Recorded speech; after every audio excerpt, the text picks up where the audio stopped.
Is this what a sports car should look like? The Lotus 340R seems more like a giant mutant insect on wheels.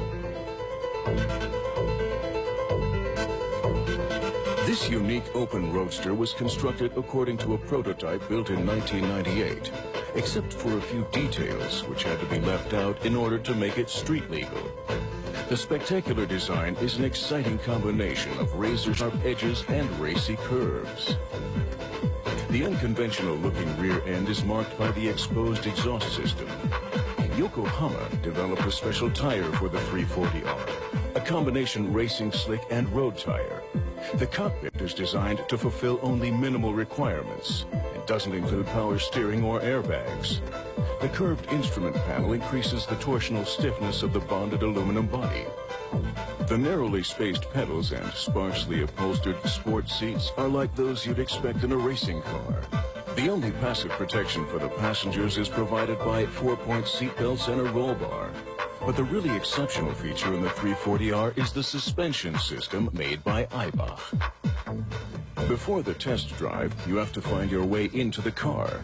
Lotus doesn't place any particular importance on functional doors, so you should practice getting in and out to avoid embarrassing yourself when you pull up in front of a street play.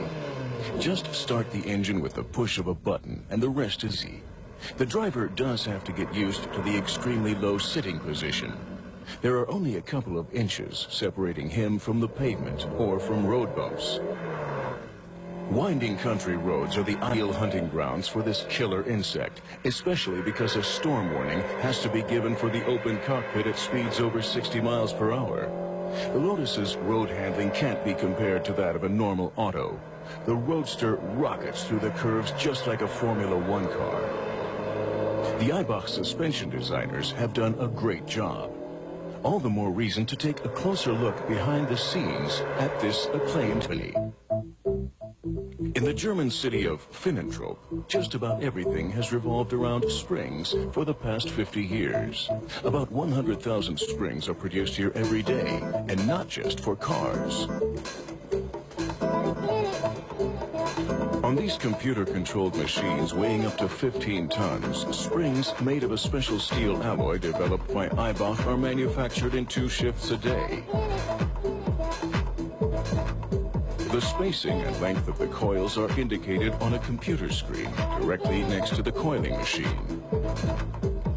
When the spring has been completely wound, a gigantic blade severs it from the machine with a ton of cutting pressure. It's important that the ends be properly honed, so the spring doesn't rotate when it's mounted in the discs later on. During design and production, load and quality tests are carried out continuously. These are sports springs for the Mercedes A-Class model. The final production step. The springs are powder-coated to inhibit rust. The drying process then takes about half an hour.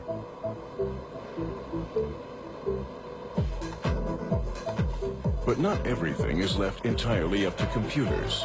Spring specialists have to rely on their enormous experience. They even make suspension springs by hand for high-tech Formula One cars.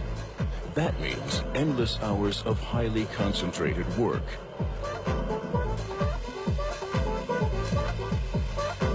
There are Eibach springs for every application, from ballpoint pens to earthquake protection for entire buildings. Another company product, axle stabilizers. These special steel alloy parts are installed in cars to limit body rock in tight curves. In order to be able to mount the springs correctly later, the red-hot ends have to be crimped after forging.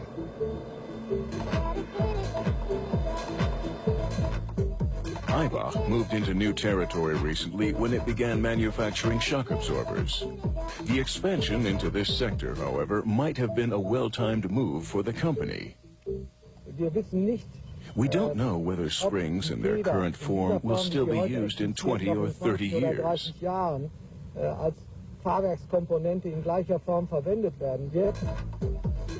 The small high-performance shock absorbers in the Lotus 340R were developed within a motorsport context.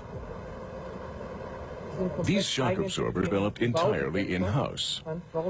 We also manufacture springs for rally sport, and all leading teams there are our customers. Then, of course, there's the Formula One, where 50% of the teams use our springs. Just like in Formula Racing, tight, narrow racing shoes are the best footwear when driving the Lotus 340R. A massive carbon fiber intake manifold supplies the 179 horsepower engine with air. And just like a typical racing engine, the four-cylinder doesn't respond to the throttle well until it's warmed up and raring to go.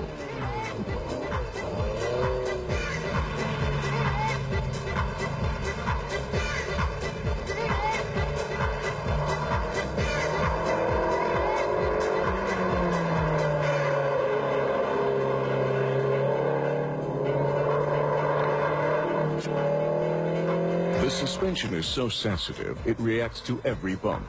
But when combined with a high-revving engine, it can really get a driver hooked on that Lotus feeling. If you push the 340 to the limit, it accelerates from 0 to 60 in only 4.6 seconds. Top speed is 125 miles per hour.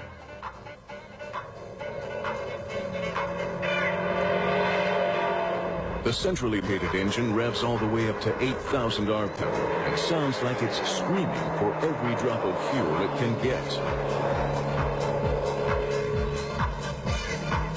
This is motoring in its most pure and untainted form, and also the reason why this car is sold out. Whoever owns a Lotus like this should take good care of it. This rare sports car should increase more in value than the best stock portfolio.